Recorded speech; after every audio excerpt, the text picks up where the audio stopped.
People always say that they would lay their life down for someone else, but when it comes to it, would you actually do it or would you second guess? Today I reflect on the time that I was trying to make a deal with God. And the deal I was making was I was trading my life for my son's life. At the time, I had just found out from the doctors that my son had congestive heart failure. It was in its end stages. There was nothing that they could do according to them. He had seen the heart doctor in October of 2013, and he was given a good bill of health, and he wasn't scheduled to come back for a whole another year. However, about 4 months later, we were in the hospital for what seemed like constipation and what ended up being end stage congestive heart failure. And when I say end stage, not even like, oh, you have this amount of time left. They said, oh, he's probably going to die this weekend. Like, they said to prepare yourself. On my 25th birthday, my birthday present was to decide whether or not I wanted to sign a DNR, a do not resuscitate, if anything were to go wrong. And by the end of that week, a week later, he was still alive. We had prayed. God had done miraculous things. I had originally told God when I first heard the news that if my son died, I was going to go with him. Like, we were both just going to be wheeled out of this world because I didn't see myself living without him. He was my whole world. He was my identity. There was nothing else that could have separated me from my kid. This was the child that came into my life at 16, 17 and saved me from wanting to really harm myself and forced me to take a look at life, forced me to keep going, forced me to keep pushing, forced me to realistically think about the decisions that I was making and if I had ever prematurely taken my life, what his life would look like. And so he's the one who kept me alive, essentially. Kept me striving to do more. It honestly wasn't anybody else but him. And now I was faced with the choice of him leaving me long before he should ever need to. And I also couldn't understand, like, what could have caused such a quick deterioration. Like, it had only been 4 months. Only 4 months. And the deterioration was so rapid. It was so quick. And it was so much. He went from being healthy to only having 5% heart function in a matter of months. And so a week later, he was still alive, and the hospital had said they needed their bed. Oh, when we left the hospital that day, it was like a scene from a movie. Like, we left so mad. Like, we were basically, they had told us that they had done all they could. There wasn't anything much left, I guess, that they could do. They needed to teach me. No, it wasn't that time. They had put him on some meds and they were sending us home. But here's what they said. They said, hey, we need the bed. There's other people who we need to help. So we need the bed. You need to leave. And it had told me that my child was invaluable to them. And I was enraged. I was mad. And this is about 3 days after they were asking me to sign a DNR. They had me sign the DNR. They're like, hey, we're a team. We're here for you. We're going to work everything out. We're going to make sure you have all your supports. And within a couple days after I signed that letter, they're like, great, we need the bed. Y'all can go home. And I was so hurt and I was so angry. I was like, how do you have the right to tell me that his life doesn't matter? That's what I heard. It doesn't matter what they said. That's what I heard. And so I was hurt. And my mom came to the hospital at like 7 in the morning. We didn't even wait for the doctor to do rounds. We got all of our stuff and we stormed out. Like, we stormed out.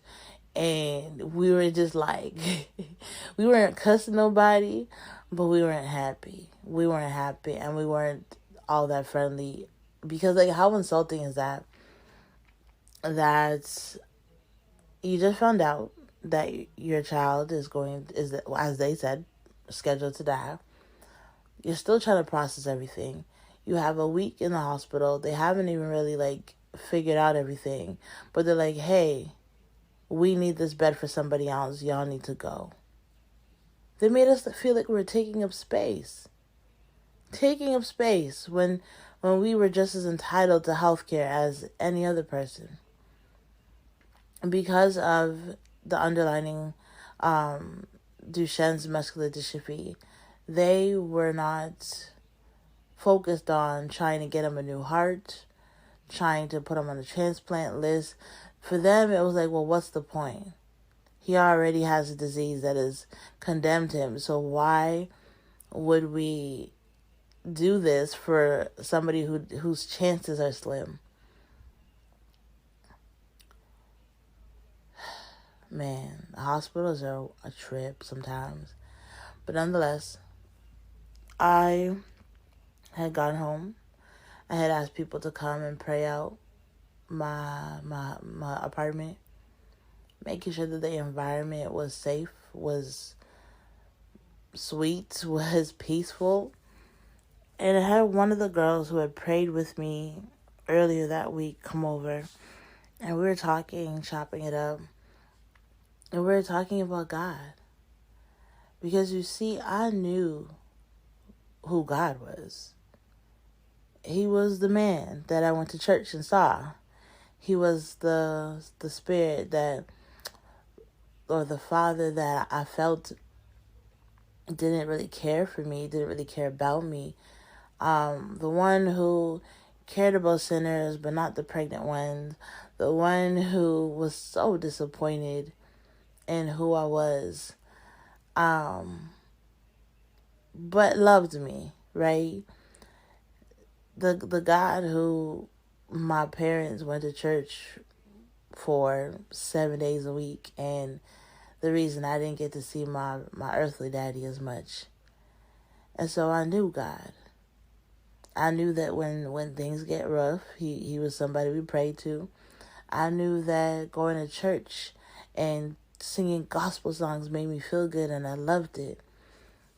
But you see, I didn't know God for myself. Me personally. I knew him as the God of my parents and all that other stuff. And the thing is, in this moment, I recognized that this God was a God that heals. That when you get hurt or injured, this is the God that you pray to. And so I did. I prayed to this God. I said, hey, I need you to save my kid. I need you to change his life. I need you to intervene. I need you to do something new. I need you to do something that people have told me for years you could do. And I said, and here's the deal. I will give my life to you. I will serve you. I will serve you if you save him. I was making a deal. I was taking a chance on my own life. I was laying it down. If it meant that my child would be healed, then that's all that mattered to me. It didn't matter what happened to me afterwards, as long as he was safe, as long as he was okay. And so I was making a deal with God. And I really thought that if I made this deal, things would work out. And it's not that it didn't. I'm just saying, in the moment, my mindset was cool. If I got to go to church every single week, if I got to do the praying thing, if I got to do all this other stuff for my kid to be healed, then that's what I'm going to do. And it wasn't fake. It wasn't like, I'm going to just fake it so I can get what I want. It was genuine. I don't know what else to do. and I will lay my life down for this thing to work, for this thing to happen. In that moment, I was ready to trade my life and everything else in it. I was ready to be up in choir and to be singing and to be dancing and to be doing everything that God had asked me to do if it just meant that my child would breathe, live, and be okay. And I didn't think anything else of it. I didn't put too much more onto it than that, 'cause I couldn't even think that far. I just knew that this was something that I needed to be done. And so in that moment, I lifted up my hands and I said, God, I surrender.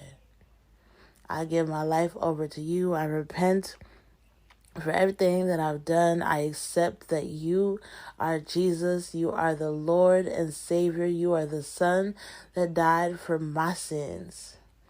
And I want to live for you. That was it. It was such a simple prayer, but I meant it. And it meant that I wanted to see the miracles. I wanted to see my son healed. I wanted to see his life completely turned around. And for the next 6 months, that's exactly what happened. For the next 6 months, I watched how when the doctors were unsure, my son and I would pray, and we'd get on Facebook and we'd ask people for prayers, and I'd watch how people would pray and send us love and encouragement, and I watched how my son would bounce back from death's door. I watched how the doctors would tell me time and time again, there's nothing we can do. He's going to die. And he lived. He lived beautifully. He lived and did incredible things. He lived and he got to experience so many different activities. In those last 6 months, we created so many memories that I'm just grateful that God allowed us to have that. And it was just an incredible walk. When you lay down your life for somebody, I also knew that in order to lay down my life, I had to be focused. And I couldn't be focused on too many things. I had to focus on one thing at a time. And so I didn't take on too much. I didn't take on too many things. I was like, this is where I'm at. This is what I do. There's nothing else that matters. I started reading my Bible. I started praying, learning how to pray, learning how to fast, learning how to tell others about Jesus, tell them about their goodness. And so as this is the weekend of resurrection, this is the weekend where, for those who don't know, the story of Easter, the gospel story, is the weekend when Jesus was whipped and hung on a cross for our sins. And it doesn't make a lot of sense. But as a nation, we are condemned to die. We are condemned to just live in a life full of sin and wickedness. And when Jesus did what he did, he died so that we could live a better life. He died so that we could have the ability to strive at living a life that was filled with purpose and filled with joy and filled with love. No matter how challenging life gets, he came, he lived in this world, he went up against some really crazy things just to make it possible for us, so that we would believe, so that he could prove, that was the word I was looking for, so that he could prove to us that it is possible. That you could have friends that betray you, but it doesn't break you. That you could have enemies that come up against you, but they don't destroy you. That you could love your enemies, that you could help others even when you need help, that you could dance, you can laugh, you could cry out if need be, but you don't have to stay in depression or anxiety. And so in the moment that I was laying my life down for my son, Jesus had already laid down his life for me. And so essentially, I was just being welcomed back home. And what I thought was a trick or a deal of a lifetime, I just didn't know what kind of lifetime I was stepping into. I was stepping into a life that was fulfilling, that wasn't empty and purposeless, that didn't have me as an outsider looking in. I was stepping into a lifestyle where I truly believed that my son would be healed, and I watched it happen. I watched him go from not being able to get up out of bed to running laps. I watched him go from not being able to drink any water and being super sad that his body literally rejected water to him walking around the Ferrari dealership without needing his wheelchair. I watched him stick his hand in some cement and create an art painting with joy, even though he was weak and his arm hurt. Like, I watched him smile through the hard times and just be so filled with hope because he knew that he was surrounded by love. I watched God through my child's eyes. I watched God through my 8-year-old, and he taught me that life is good no matter the circumstances. That we don't have to let the small things get us down. We can be so appreciative of the air we breathe, because at times it was even hard for him to breathe. That the fact that he was still alive after months of them telling me he was going to die. The fact that he was able to ride a bike with an RV in his arm. The fact that he went to Disney World and he traveled on a plane, although parts of his body hurt. He showed me what it's like to be in the strength of God, to depend not just on yourself, but to really depend on those around you, to carry you, to help you, to smile with you, to encourage you, and to bring laughter. I was reminded that the smallest things can bring joy, that just a train ride, and he said this was the best thing ever. Sometimes we get so caught up in society.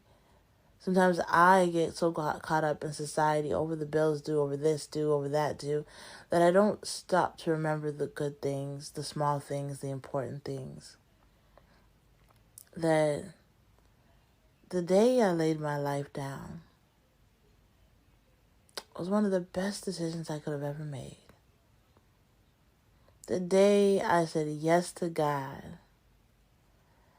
was the day I ended a lifelong battle with trauma and with depression.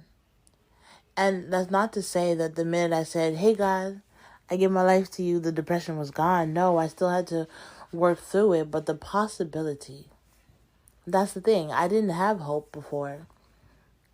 I was walking through the world aimlessly, just letting life happen to me. And now I was able to take back control. I was able to pray and watch things happen. I was able to believe again that life was worth living for. It is a beautiful thing when someone encourages you to do more with your life than you ever thought possible. And so I'm grateful for the lessons. I'm grateful for the journey. I'm grateful for me saying yes. Because since then, I've literally felt empowered to do more. I felt like I have a purpose. I felt like I have a voice. I felt like no matter how dark it gets, that there's always something else, something better. That I don't have to just accept what has been handed to me, but I can pray for more. And that because Jesus died for my sins, because I am not meant to be perfect, even when I walk through this world and I stumble, I don't feel condemned. I don't feel guilty. I don't feel like, well, that's just it. I screwed up and too bad. I'm a sucker. I'm a loser. Like, I don't feel none of that. I'm like, wow, yeah, I did screw up. But you know what's cool? I get another chance. Every day I wake up, I get another chance at life. I get another chance to breathe. I get another chance to heal. I get another chance to inspire or to speak or to say something. And although my son's not here, although his voice in the natural, his own voice, is not being heard, his story is being heard through me. He still lives on through the work that I do. He still has purpose through the things that I have to do and represent for him. And so I laid my life down for my child. And in return, he has built me a platform. One that will heal myself and many others.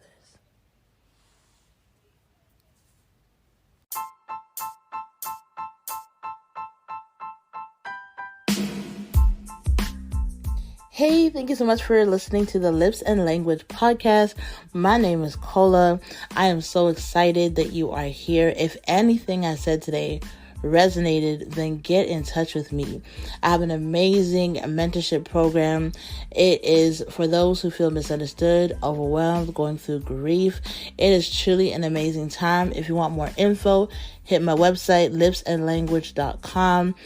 And if you want to get in touch with me, you can hit it up on the website or DM me. I have a free gift for you, and I would love to be in contact with you. Whatever you decide, just know that healing, it looks good on you. And I'm so excited that we get to do this journey together. Have a blessed day. And if nobody told you, I will. I love you. Enjoy your day, and we'll talk soon. Peace.